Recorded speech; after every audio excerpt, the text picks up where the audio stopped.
Okay, so I'm going to return to the sadhana for the Amitabha practice and start going through that. So I had described before refuge and bodhicitta and the four immeasurables.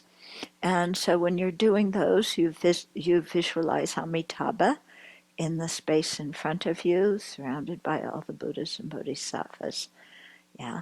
And I'll go into the description of him a little bit later, in a more expansive way, because you actually visualize the whole Pure Land there, uh, and you're taking refuge and cultivating the four immeasurables. And now we're going to do the seven limbs in the presence of Amitabha and all the other Buddhas and Bodhisattvas in his Pure Land. So, with the seven limb prayer, that's specifically for purification and creation of merit. So yesterday, you may remember that one of the causes for being born in Amitabha's Pure Land is purification. Abandoning negative actions and then creating merit. And so that's where the seven limb fit in. So in the sadhana, it's the short version, but you can also substitute the long version for it. That is in the first verses, or the first section, I should say, in the King of Prayers. That's has one or more verses for each of the limbs, and so it goes into more detail, and it helps you think through the meaning of the limbs a little bit more, the more words. Or you can do the short version that's in right now. So the first limb is bowing or prostration. And so this one is specifically for purification, but I think it also functions to help us create merit. Yeah, the idea being that when we bow to Amitabha and the Buddhas and Bodhisattvas, we're thinking of their excellent qualities, and by thinking of them, generating the aspiration to develop those same qualities ourselves. So bowing is a form of respect in all cultures. Yeah, that we make ourselves lower when we are in the presence of somebody, that we respect. The prostrations also in Buddhism, are for purification, because we usually do them, for example, in relationship to the 35 Buddhas and reciting their names, and then the prayer afterwards, which is a prayer of confession and rejoicing and dedication. Yeah.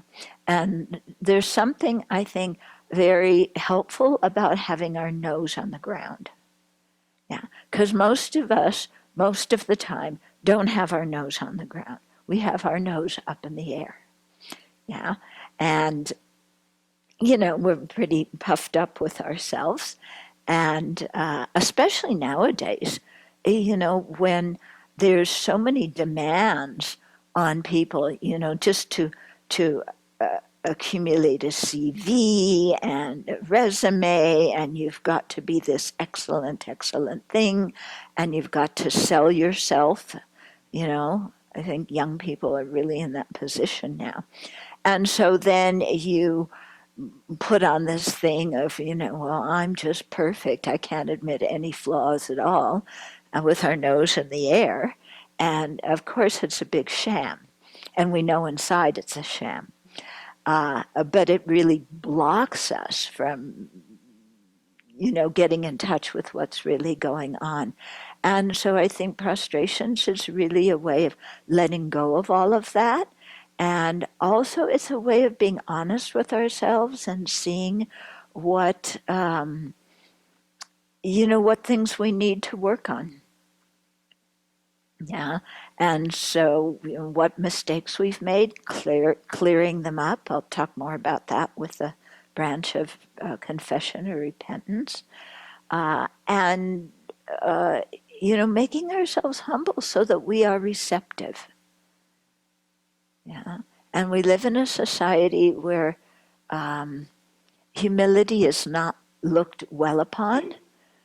Yeah, because we think of humility as weakness, but I think humility is actually indicates strength because it means you have the strength and the internal confidence to be humble inside and not have to put yourself up.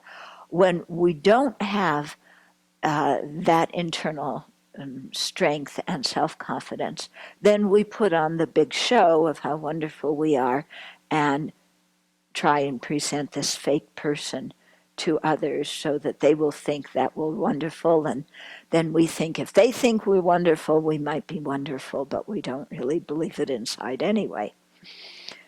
Okay, so prostrations kind of says, I'm not messing with that. Yeah, and I find it very refreshing. And in Asian culture, humility is still very much honored and respected. And you can see sometimes Westerners have a big problem with that. They go into into Tibetan culture, Chinese culture, with this kind of demanding attitude of being somebody special who deserves special attention, and uh, and that our views are right because we're from a democracy kind of thing, and it just totally turns people off, and so much so that they can't really even hear your arguments. For example, if you're talking about gender equality and you go in and you're very, you know, and they just dismiss you. Yeah. If you go in and you're humble, you know, and you're respectful of the tradition and you're courteous and you're patient, then you have a much greater chance of being heard in the long term. So these are qualities, I think, especially in our culture, we need to work on. The second branch is offering, and this one's primarily for creating merit, because when we make offerings, we create a lot of merit. But I also think it serves a side purpose of purifying miserliness, yeah, and attachment to our own stuff. Because clearly, when we're miserly, when we're stingy, we don't want to offer to anybody. Yeah, we want to keep it for ourselves. Yeah, and stinginess is quite a painful mind. It's very painful, having suffered through it enough myself, because it's a mind with fear of if I give, I won't have. So it's a mind that seeing a mind of lack. Yeah, if I give, I won't have. There's a fixed pie, and if somebody else gets it, I won't have it. And that whole view on life is really very, very painful and very constricting. Whereas if we cultivate a generous attitude that takes delight in giving, then we're happy. Yeah, because there's always an opportunity to give and always an opportunity to share. So we can be happy quite a lot during the day, and then we also create merit. So making offerings can be in terms of making physical offerings, financial things or material things. It's also offering service, offering our time and our energy to support people's good projects or to aid them when they have a need for something to be done, then to offer our time and service and our effort to help others. And then offering protection if somebody's in danger, then to offer protection to them, to offer love to those who feel, who are grieving or whatever, or who are distraught, to offer them emotional support and empathy. And then they say that the highest gift is the gift of the Dharma. So to be able to share the Dharma with others. So we may not be able to teach the Dharma right now, but what we can do is we can talk about Buddhist points with our friends, and when our friends have problems, we can share with them some of the antidotes that we've learned in the Dharma of how to deal with different problems.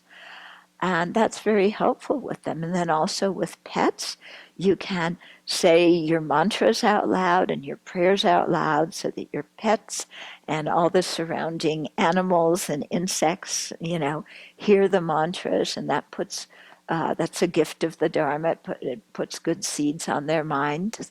So that's why often when we're taking insects outside, we'll say mantra and blow on them and then, put them outside. And why we have the kiddies attend the Thursday and Friday night teachings when possible, even though they sleep through it, like you. No, I'm joking. And maybe. Yeah. Okay, so those are the first two of the 7 branches, and then we'll continue with the others later. But with the offering, it's really nice. In the Pearl of Wisdom, is it book 1? There's a prayer by Kyabche Zopa Rinpoche about extensive offerings where you, with your imagination, imagine like huge offerings, the sky filled with offerings, the ocean full of offerings, clouds, oceans and clouds of offerings, anything big, okay?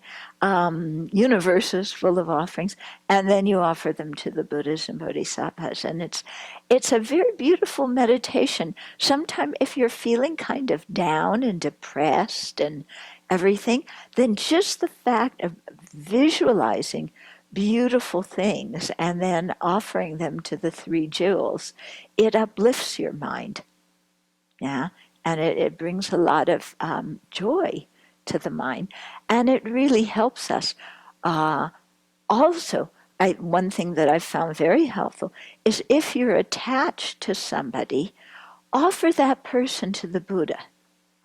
Okay? So you may say, I don't want to offer the person I'm attached to the Buddha. But actually, aren't they in better hands if they're, being counseled by the Buddha than if they're attached to us? Yeah, which actually would help the people we care about the most. Yeah, offering them to the Buddha so the Buddha could guide them. And so that's a very nice practice, and it helps free us from that possessive attachment to individuals. Yeah, so very good with that one too.